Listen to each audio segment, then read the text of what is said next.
Les talents et les concepts se succèdent ici au Salon des entrepreneurs de Lyon sur notre plateau Web TV. Avec nous, l'un d'entre eux, Sébastien Kopp, fondateur de Veja. Bonjour. Bonjour. Merci beaucoup de prendre le temps pour nous. Je sais que d'ici quelques minutes, vous allez filer en salle de conférence pour donner des bons conseils sur l'entrepreneuriat et l'économie sociale et solidaire. Donc l'univers Veja propose une nouvelle manière de repenser la basket, qui est quand même aujourd'hui un filon très important pour nos nouvelles générations. Et vous avez, depuis 14 ans, réinventer ce marché pour faire un commerce plus équitable. Alors concrètement, si on revient à la genèse du projet, pourquoi vous vous êtes lancé dans cette aventure Veja ? En fait, nous, on venait pas du tout du monde de la mode à la base et on était plutôt banquier. On a fait de la finance et de l'économie. Et on a voulu changer de vie, on a voulu donner une autre direction à nos vies et donner plus de sens aussi à nos vies. Donc on s'est lancé sur un projet un peu incroyable parce que pendant un an, on avait créé une association qui s'appelait Juste Planète et on avait bossé pour des grands groupes, des grosses entreprises du CAC 40 et on avait étudié pour eux leurs projets liés au développement durable. On avait bossé en Chine, en Inde, au Vietnam, en Afrique du Sud, au Brésil, en Bolivie, au Pérou, aux États-Unis, un peu partout dans le monde. À travers le monde, ouais. Et on avait vu que le développement durable était traité par les entreprises de façon un peu accessoire, de façon un peu... C'est l'anecdote, effectivement. Un peu hors business. Et on se disait que nous, ce qu'on avait envie de faire, c'est d'intégrer une justice économique plus grande, un équilibre environnemental meilleur à l'intérieur d'un projet d'entreprise, à l'intérieur d'un projet.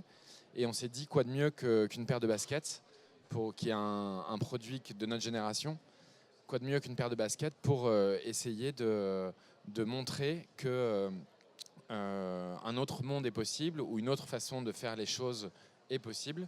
Donc c'était vraiment un projet, c'était une aventure. Hein. On a commencé avec 5 000 € chacun. Et ensuite, on a créé Veja et on a déconstruit une paire de baskets pour la reconstruire différemment. Alors justement, quand vous dites différemment, qu'est-ce que Veja ? Comment est-ce qu'on a créé la différence sur ce marché de la basket ?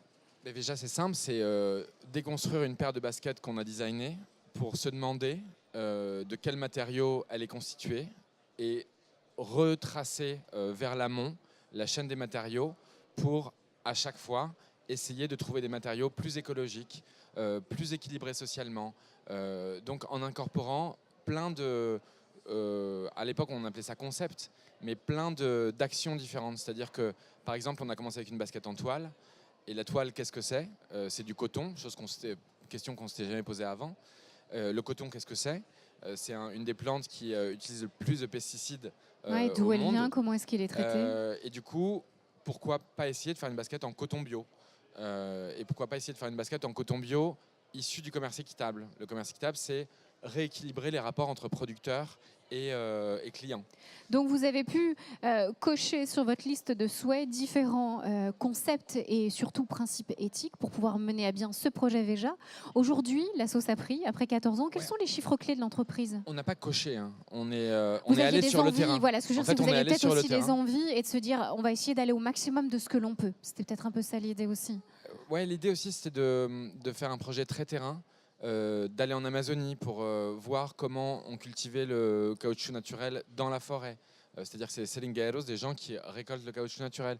Aller connaître les enjeux des producteurs de coton bio. Et vraiment se déplacer, y aller, connaître, rencontrer, voyager, ce qui est jamais désagréable, même si c'est toujours d'ailleurs un peu roots.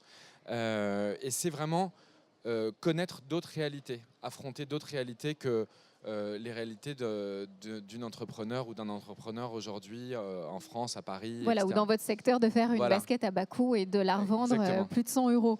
Alors, au niveau de vos chiffres clés aujourd'hui, Veja, c'est quel visage sur le marché économique ? Aujourd'hui, Veja, ça reste tout petit. On a commencé donc minuscule et aujourd'hui, on est petit. On est entre 80 et 90 dans l'équipe. On est présent, en revanche, on est présent dans le monde entier presque. Veja est vendu dans le monde entier. Pour vous donner des chiffres, on produit en 2018, on va produire 800 000 paires de baskets.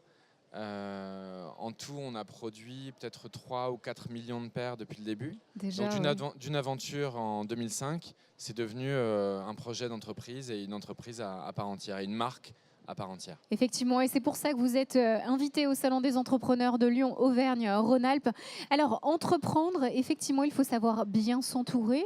On a aussi une façon d'entreprendre autrement. Quels sont les messages clés que vous allez délivrer en conférence cet après-midi? Qu'est-ce que vous avez envie de soutenir dans ce microcosme, on va dire, économique qui est d'entreprendre? J'ai toujours du mal à donner des conseils aux autres. Je peux témoigner de notre réalité, de ce qu'on a vécu nous. Ce qu'on a vécu nous, et ça n'est pas une vérité, ce qu'on a vécu nous, c'est de monter un projet pas à pas, de mettre beaucoup de soi dans le projet, c'est-à-dire ce en quoi on croit, essayer que le projet d'entreprise devienne partie intégrante de votre vie. C'est notre prof de philo en première, parce que je l'ai monté avec mon meilleur ami, et on est tous les deux, on dirige tous les deux Veja aujourd'hui. Et c'est d'essayer de mettre donc beaucoup de soi et de ne pas faire une dichotomie entre la vie professionnelle, son projet d'entreprise et sa vie perso. Pas dans le sens du temps, mais dans le sens du plaisir, de l'amour et de ce que l'entreprise peut refléter de soi-même. D'éthique, effectivement, de savoir-être et de savoir-faire. Merci beaucoup, Sébastien Coff, d'être venu nous voir. Je rappelle donc Veja, entreprendre différemment avec éthique et puis effectivement, tout simplement son cœur aussi. Merci beaucoup d'être venu nous voir. Merci.